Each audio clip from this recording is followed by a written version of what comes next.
All right, the Dr. Ossian Sweet house in Detroit has historical significance because of the key role it played in the early civil rights movement here. My partner, Dave Llewellyn, is live tonight on Detroit's East Side with the story of the Sweet house on Garland Street and what is happening there now. Dave? And Carolyn, this has been in the works for some time, but there's a renewed push now to raise the rest of the money necessary to preserve the Sweet house and also to develop this area into a new city park. This is an important lesson not just for African Americans, not just for Detroiters, but for all Americans. And that history lesson will come alive through a new city park centered around this house, located at the corner of Garland and Charlevoix on Detroit's Lower East Side. In 1925, the house was owned by Dr. Ossian Sweet. Now, 96 years later, I joined attorney Butch Hollowell and Daniel Baxter on the front porch as they described what's to come here and what took place the night after Sweet moved his family into the home in the all-white neighborhood. On September 9th of 1925, it was a sweltering evening. This was the site of where a mob of 400 to 500 people swarmed this house to stop Dr. Ossian Sweet from integrating this part of Detroit. Dr. Sweet had taken refuge in his bed on the second floor as the mob gathered and began pelting the house with rocks. Right at this window, two stones come in, and when the glass breaks, it rests upon Dr. Sweet.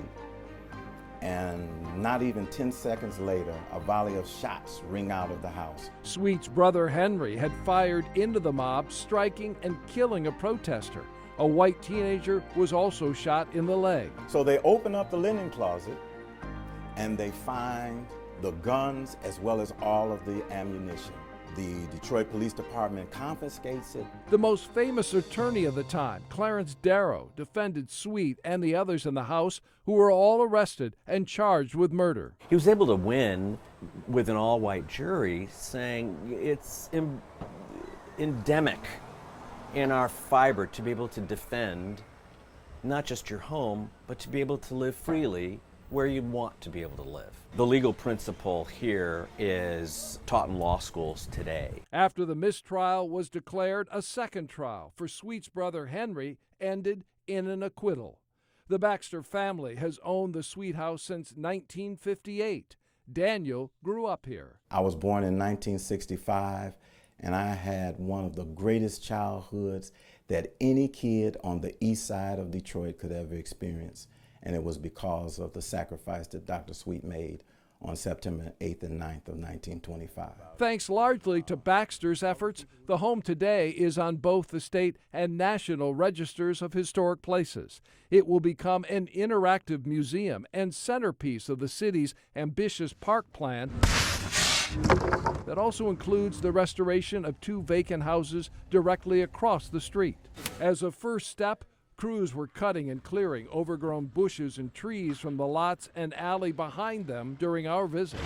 The city received a federal civil rights grant of $500,000 for the project, a figure Hollowell hopes to match with support from the private sector and philanthropic community. We will recreate the courtroom where that dramatic closing argument was made by Clarence Darrow. They'll be able to sit there and look at the jury box and the witness stand and Frank Murphy sitting at the head as the judge so that they can feel that trial. We want the authenticity of what happened here, why it was so important for the cause of housing integration and for educational purposes.